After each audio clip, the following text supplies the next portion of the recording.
तो ईरान इनकी अमेरिका की बेसिस का वगैरह वगैरह क्या नुकसान करेगा वो सेकेंडरी बात है।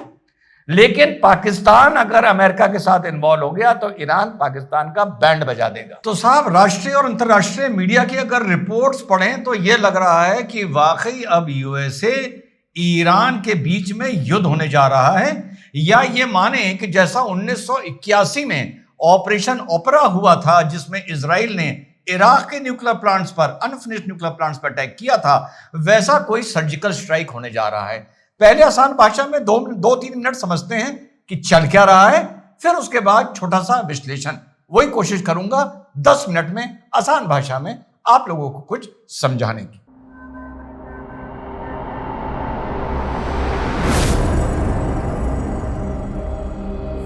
हेलो, नमस्कार, सत श्री अकाल, अस्सलाम वालेकुम। कैसे हैं जनाब? तो साहब, मिडिल ईस्ट फिर एक जंग का मैदान बनता नजर आ रहा है और इस बार बारी ईरान की प्रथम दृष्टिया नजर आ रही है। ईरान की जो यूरेनियम एनरिचमेंट को लेके, यानी न्यूक्लियर वेपन को लेके, अमेरिका ने साफ कह दिया है कि ईरान के पास न्यूक्लियर वेपन नहीं हो सकता और अमेरिका से ज्यादा चिंता इस बात की इजराइल को है। 9 या 8 दौर वार्ता के अमेरिका और ईरान के बीच में चल चुके हैं। शुरू में बहुत सी चीजों की तरह डोनाल्ड ट्रंप को लग रहा था कि वो ईरान के ऊपर हावी हो जाएंगे, सैंक्शंस रिलीज करने के दम पर ईरान मान जाएगा, लेकिन ईरान नहीं मान रहा और अब डोनाल्ड ट्रंप भी कहने लगे हैं कि मैं ज्यादा कॉन्फिडेंट नहीं हूं। और हाल में 1 घंटा डोनाल्ड ट्रंप की जो रिपोर्ट्स बता रही हैं, नेतन्याहू से बात हुई है और वो बात भी बिल्कुल विदाउट एनी कंक्लूजन 1 घंटे बाद खत्म हुई है। व्हाट रिपोर्ट्स आर टेलिंग कि इजराइल को ये समझ में नहीं आ रहा कि इसमें मुझे स्ट्राइक करना होगा, अमेरिका मेरे साथ आएगा या अमेरिका मेरे साथ आएगा ही नहीं, क्योंकि इस मुद्दे को लेके इजराइल ज्यादा चिंतित है। और उधर अमेरिका को यह लग रहा है कहीं इजराइल कोई प्रीएम्प्टिव स्ट्राइक ना कर दे। जैसी इजराइल में मैंने बताया 1981 में इराक के अनफिनिश्ड, बड़ी इंपॉर्टेंट है, अंडर कंस्ट्रक्शन न्यूक्लियर प्लांट बहुत ही स्टार्टिंग की स्टेज में उस प्लांट पर की थी। अब जब मैंने अपना पहला वाला साथियों वीडियो डाला तो उसमें बहुत से लोगों ने बोला, आप लोगों ने अप्रिशिएट किया, थैंक यू सो मच, कि आपने इतने कारण बताए जो पाकिस्तान और मुनीर को गोद में बिठाया रहा है अमेरिका, आपने इसमें ईरान का जिक्र नहीं किया। साथियों, मुझे पता था, पर मैंने जानबूझ के ईरान का नहीं जिक्र किया था क्योंकि मुझे पता था मेरा दूसरा वीडियो ईरान और यूएसए पर ही बनने जा रहा है। साथियों, इसके बहुत से रीजंस हैं, आप मुझे समझने की कोशिश करिए।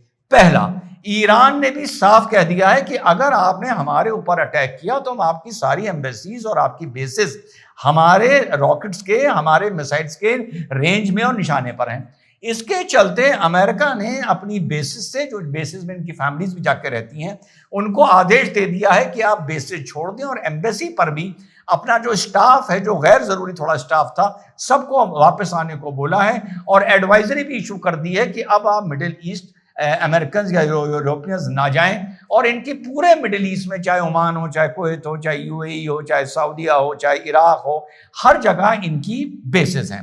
तो ईरान ने यह धमकी पलट के दी है, उन्होंने कहा है कि हम तुम्हें न्यूक्लियर वेपन नहीं बनाने देंगे। अब मैं मुद्दे पर आता हूं पाकिस्तान के। पाकिस्तान का जो मुझे लगता है साथियों कि वो ये तो हो सकता है कि पाकिस्तान से कहा जाए कि आप चुप रहेंगे, आप इसमें इंटरफेयर नहीं करेंगे, पर सवाल उठता है ये क्यों कहा जाएगा? उस देश की कैसी औकात रह गई है कि जिससे ये कहा जाए, अमेरिका कहे कि आप इंटरफेयर नहीं करेंगे। जैसा मैंने पहले बताया, पहले वाले वीडियो में, अफगानिस्तान की बात दूसरी थी। वहां पर इनको बगल में ही पाकिस्तान में बेसिस चाहिए थी अफगानिस्तान में घुसने के लिए। अब ईरान के जो तेवर हैं कि हम आपकी एम्बेसीज और आपकी बेसिस पर हमारे रेंज में हैं, हम अटैक करेंगे। चलिए, वो अटैक कर पाए ना कर पाए, वो कितने इफेक्टिव हों, क्योंकि इन सारी बेसिस का डिस्टेंस ईरान से बहुत है। और ईरान और इजराइल का जब ये प्रोजेक्टाइल लड़ाई हुई थी, लड़ाई क्या हुई थी, इजराइल तो आराम से चुप बैठा था, ईरानी टीम के बम मार रहा था, तो डिस्टेंस से ईरान को बड़ा नुकसान हो रहा था। तो ईरान इनकी अमेरिका की बेसिस का वगैरह वगैरह क्या नुकसान करेगा वो सेकेंडरी बात है। लेकिन पाकिस्तान अगर अमेरिका के साथ इन्वॉल्व हो गया तो ईरान पाकिस्तान का बैंड बजा देगा। पहला, क्योंकि बिल्कुल वो बगल में है और उसको सबसे आसान चारा अपना गुस्सा निकालने के लिए पाकिस्तान ही मिलेगा, पहला। दूसरा, बलूचिस्तान की जो प्रॉब्लम है उसमें ईरान खुलकर कूद पड़ेगा। इंडिया तो फिर भी दूर से माना जाता है बैटिंग कर रहा है, शैडो बैटिंग कर रहा है, ईरान ये सब नहीं करेगा, वो खुल के साथ आ जाएगा। और ये चीज तय है कि बलूचिस्तान की लंका, पाकिस्तान की लंका वो बलूचिस्तान के पॉइंट ऑफ व्यू से भी लगा देगा।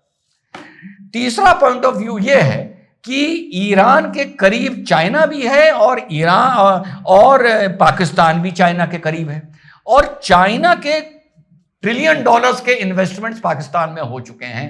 तो दोनों के करीब होने की वजह से चाइना पाकिस्तान को कभी भी अमेरिका के साथ मिलके वॉर पॉइंट ऑफ व्यू से, बेस पॉइंट ऑफ व्यू से, direct overt help point of view से पाकिस्तान को ईरान के अगेंस्ट इन्वॉल्व नहीं होने देगा। अगला रीजन यह है कि सीरिया के जाने के बाद रशिया का जो मिडिल ईस्ट में फुटप्रिंट था वो मिट गया है, खत्म हो गया है। एक बचा है, वो ईरान बचा है। और उधर पुतिन भी तुला बैठा है। दुनिया कह रही है कि आजकल कब ये रेड लाइन क्रॉस करेगा, पुतिन और यूक्रेन को लेके। यूरोप में सब तैयारियां चलनी शुरू हो गई हैं। तो अमेरिका और इजराइल को भी यह पता है कि अगर मैं ईरान को अटैक करता हूं तो पुतिन को भी एक बहाना मिल जाएगा इस लड़ाई को एस्केलेट करने का। यह एक और रीजन मुझे लगता है कि पाकिस्तान इस चीज में नहीं घुसेगा। इसके अलावा जो हमास और इजराइल का जो चल रहा है उसमें ईरान ने कुछ भी अपना रोल प्ले किया हो, भले वो सुन्नी वर्ल्ड को उकसाने के लिए था, लेकिन ईरान के इस रोल के बाद जो आम जनमानस है, मैं सुन्नियों की यहां पर बात कर रहा हूं, उसका झुकाव भी ईरान की तरफ देखने को मिला है। तो एक तो हो गया इजराइल और फिलिस्तीन की जो चल रही है, जिसमें सैकड़ों हजारों लोगों के मरने की सब आपको पता है। अब अगर इजराइल या अमेरिका ईरान के न्यूक्लियर प्लांट्स पर अटैक करता है तो फिर से दुनिया में एक मुस्लिम्स का फिर से एक उबाल, मींस हमास, पैलेस्टीन और ईरान का मिलाकर एक बहुत बड़ा उबाल फिर से देखने को मिलेगा। चलिए ये चीज हैंडल हो जाएगी। और last but not the least, जो ऑपरेशन ओपरा था वो बहुत नेसेंट, बहुत ही अर्ली स्टेज पर इजराइल ने कर दिया था। एक बहुत बड़ा प्रश्न चिन्ह, मैं जितना भी इसके बारे में पढ़ता हूं, जो इनकी वार्ता चल रही है उसके बारे में पढ़ रहा हूं, फॉलो कर रहा हूं उस न्यूज को, अभी भी वेस्टर्न वर्ल्ड ये श्योर नहीं है कि ईरान के पास वाकई न्यूक्लियर वेपन है या नहीं है। रशिया उसके साथ लगा है, चाइना उसके साथ लगा है, नॉर्थ कोरिया उसके साथ लगा है।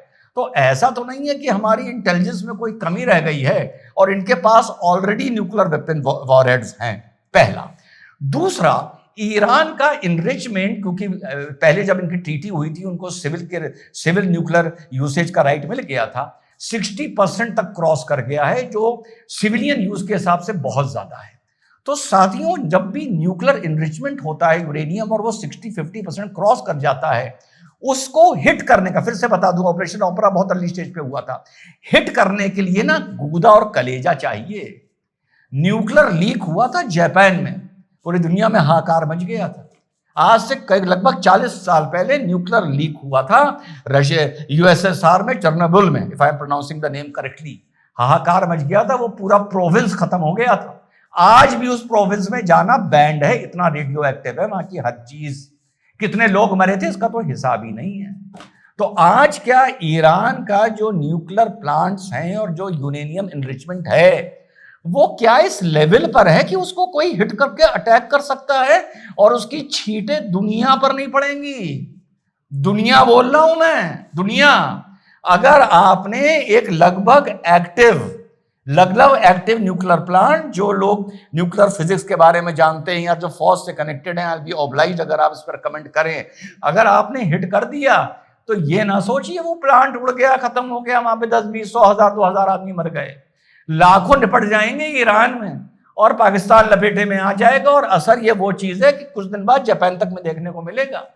तो न्यूक्लियर जगह को, न्यूक्लियर प्लांट को हिट करना, it is more or less like a nuclear blast, more or less, depending वो कितना इनरिच्ड है। पर इनकी सोर्सेज ये बता रही है कि बिल्कुल अब वो कगार पर आ गया है न्यूक्लियर वेपन बनाने। तो ये चीज भी वेस्टर्न वर्ल्ड देख के चल रहा है, आई मीन टू से अमेरिका और इजराइल, कि इसके छींटे कहां कहां पड़ेंगे और दुनिया पर इसका क्या असर होगा। तो इस वाले पॉइंट ऑफ व्यू से कि ईरान और अमेरिका का युद्ध होने जा रहा है या इजराइल अमेरिका इनके न्यूक्लियर प्लांट्स पे स्ट्राइक करने जा रहे हैं, बहुत दिनों बाद मैं एक ओपन एंडेड वीडियो बना रहा हूं। और अगर हम मान लें कि हिट होता है, हाँ यस, हिट इस तरीके से हो सकता है कि जो आउटर पेरिफेरी होती है एक न्यूक्लियर रिएक्टर की, उसको इतना हिट कर दिया जाए कि इनका न्यूक्लियर बॉम्ब बनाने का जो प्रोसेस है वो साल 2 साल डिले हो जाए। ये दिस इज पॉसिबल। लेकिन ऐसा हिट करना कि इनका जो न्यूक्लियर प्रोग्राम है वो निस्ते नाबूद हो जाए, यानी बिल्कुल वहां पर न्यूक्लियर रिएक्टर में रेडिएशन लीक हो जाए, आई डोंट थिंक सो कि ऐसा हो सकता है। तो मैंने कई पॉइंट ऑफ व्यू कि क्यों नंबर 1 पाकिस्तान इन्वॉल्व नहीं हो सकता और क्यों ये एक effective deep strike nuclear reactor में, डीप स्ट्राइक सब पकड़ के चलिएगा, नहीं हो सकती, इसके मैंने 4-6 रीजंस आप लोगों को बता दिए। कमेंट करके प्लीज बताइए कि इनमें कितने रीजन से यू आर कन्विंस्ड, कितनों पे आपका काउंटर है कि नहीं रिजवान साहब भाई आप ये गलत बोल रहे हैं, वगैरह वगैरह। I will be so happy and I will learn because this for me is an open ended video. जय हिंद, वंदे मातरम, खुदा हाफिज।